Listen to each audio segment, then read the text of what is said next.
So today I decided to just throw ourselves into this vlog right away. I'm on the way to Dual Dudes and I try to enjoy this nice weather over here. I'm just excited to play without the bands and the new list I kind of cooked up. I will show you that. I pre-recorded that because that was a mishmash of the 25th of Lille and also LNZQ's list. I'm quite excited how that will work out. And the second local I will play Annie, where Prismaticism got top 4 with. Also one of my favorite set 1 decks overall. I liked her since the beginning, and then she got popular, and then I was like, yeah, I dumped that. I hate to play mirrors. So let's see how this will turn out today.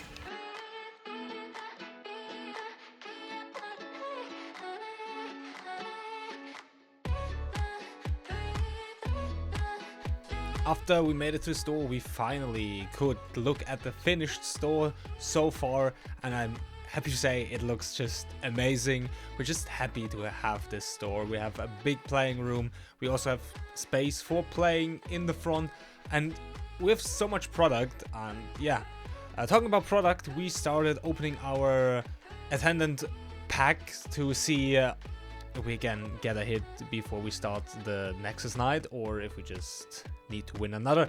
And we got a Void Rush. It's a pretty good card, even if Rek'Sai isn't performing as I thought after the ban list, but still a great hit. Signature spell, always nice to see. And in the last pack we have a needlessly large Yordle who is just, I don't know if this card will ever see play. It's just too expensive, and it can die to removal cards way too easy. Even though in combat this guy is kinda beefy. Then we also got a promo rune in Chaos. That's just crazy. Best domain in my opinion, and will always be one of my favorites. And then we got the kinda bad Yi. That's just, it's a hit, but it's not the best. So going on with that, we ended up getting to the finals in the first Nexus night with Annie, and we finished against Sivir. So we will look at the first game here. And he even told me he was griefing with his battlefields. That's why you see a power Nexus there. We went ahead and put back the Hard Bargain and the Noxus Hopeful because I couldn't use it at that point whatsoever. So I needed to start with a Rengar going second. He starts with 2 Overzealous fans and even a Sabotage. Look in my hands then. We try to get rid of the Overzealous. He of course kills it to send back my Rengar, and I need to hard play the Noxus Hopeful. Does the same again and plays Illusion. But this time my Rengar can conquer, and I play another Rengar on there because that's a reaction and we can play it on the battlefield where we're attacking. And we are attacking because it's a combat showdown even if the Overzealous isn't there anymore. With that, we just go ahead, get both battlefields, draw a card, and he places Sivir Accelerated. Me putting back my Rengar to go into aggressive mode, because this deck has so much aggression, just wants to pull back its units and go in again, because like half the units have Assault written on them. And yeah, we had a judge call there, or just question, and most of the time I'm the judge in question there. Then I play Annie, get back the Flash to save my 2 Noxus Hopefuls again, so we can go into aggression once again. He challenges 1 away because it was pushed, then he hides something, and thinking about it, I just started attacking with 1 unit, even if it's a switcheroo. I have the Assault to give, but it was just the Edge of the Night. We give a cleave onto that, and that is the end of that Lucian. Then we build up a backline with 2 Rengars and the Rek'Sai, and with that we just had way too much things going on for us. Even the rebuke on the Kiana here was just brutal, and we won the game from there. In the end, we won the entire match. I think it was a 2-0, and we started to open some packs here, even if there was not that many hits in there. We got a Renata, then someone needed the token in there, and in the end we just gave away all our contents in there to a new player who needs some bulk. We opened way too many things of these already, so we just gave our cards to him so he can start building decks himself.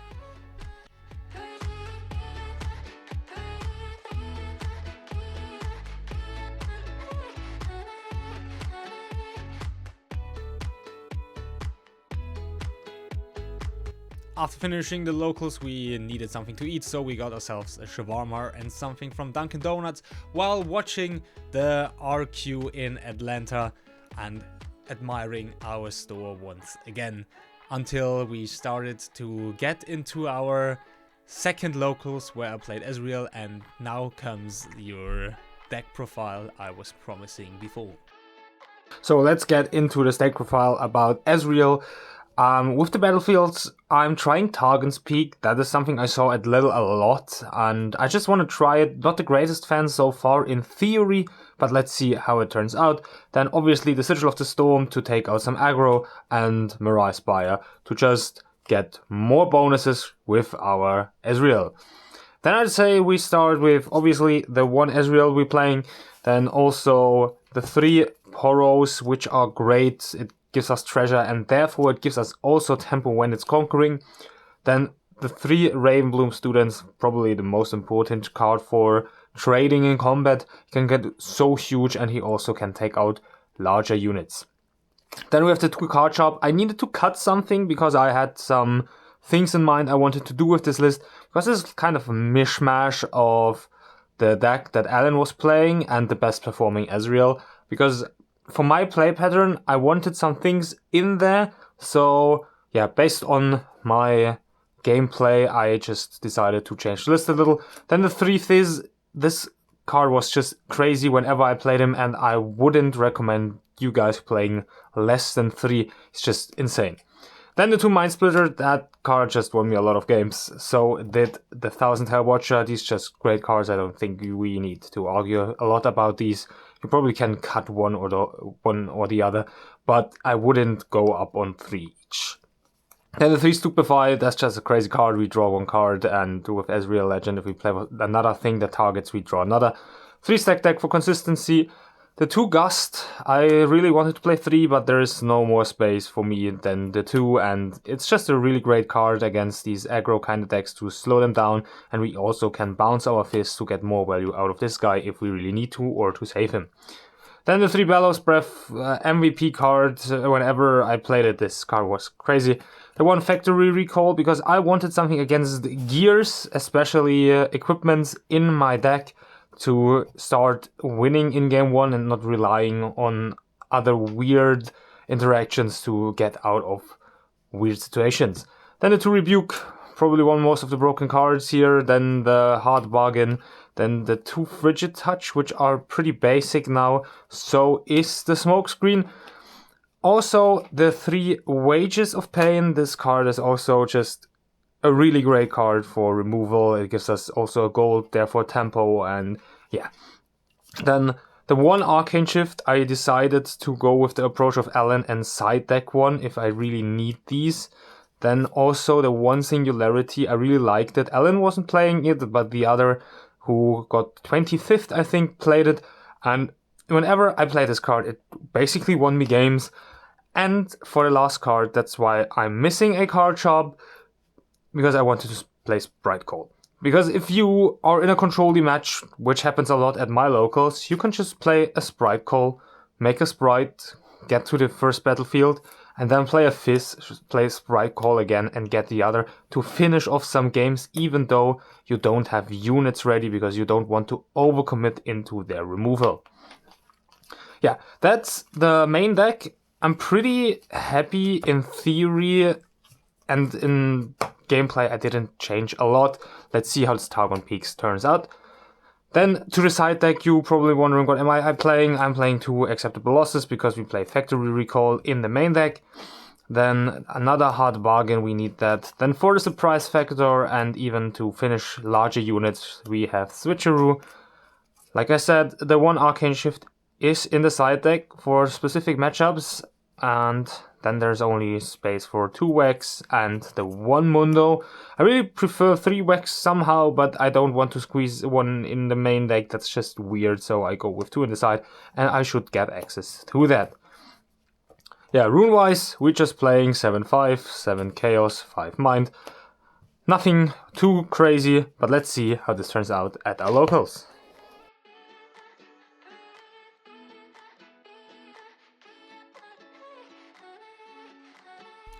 With that list, we played against our good friend Dima, who was playing Kai'Sa.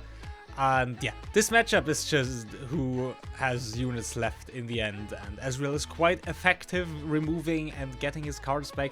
So I think this matchup could be slightly favored, even though they have a lot of backline removal, which we don't. We just have Bellows Breath and giving minus to things.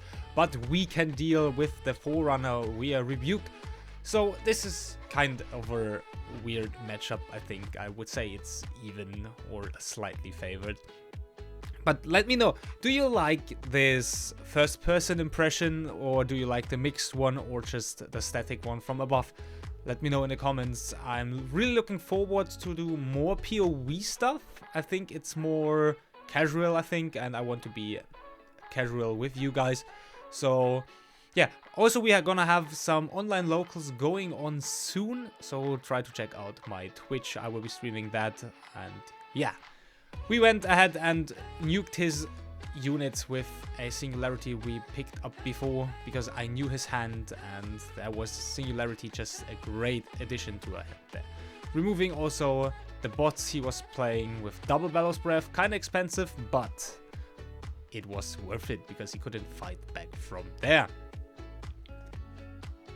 Also, in the future sets, I'm gonna try Ezreal again, but I don't think I will be playing a lot of Ezreal. I was looking into Fiora even at the start of this set, but it looks like in the next set she looks amazing. But we will see after Atlanta what's better at the end of Spirit Forge, and also what cards or interactions they already shown us, like Blah with Echo is confirmed. I think that it works, even though the judge server said it doesn't. But there will be some conceptions, people will take some notes and will look into this ruling, because if you can mirror image the Echo, that would be just an insane combo to pull off. Here we just had the so-called War of Watchers. I went in with my first, he went in with his. Then I went in with that. He tried to kill my Watcher with his, so we at least trade, but I could get the might of his Watcher down, so he doesn't kill mine with the smokescreen, and that was probably a game-winning play here, even though we have the Sprite Call, a very important card if you ask me. I think this card is just mandatory going into the stack after the ban list, so you can score easy points, you even can double score in the end game. If we have a quite controlly game where they have to remove your stuff, you can go ahead with no units whatsoever, go Sprite Call into Fizz, into the other Sprite Call from your graveyard, recycling it, getting a second Spirit and double Conquer, which is amazing. But from here on out, we had the Watch on our base, and he had no choice but to admit defeat. We are also here for not just Riftbound, we also opened some magic packs here and there, so we were just enjoying our time with our trading cards.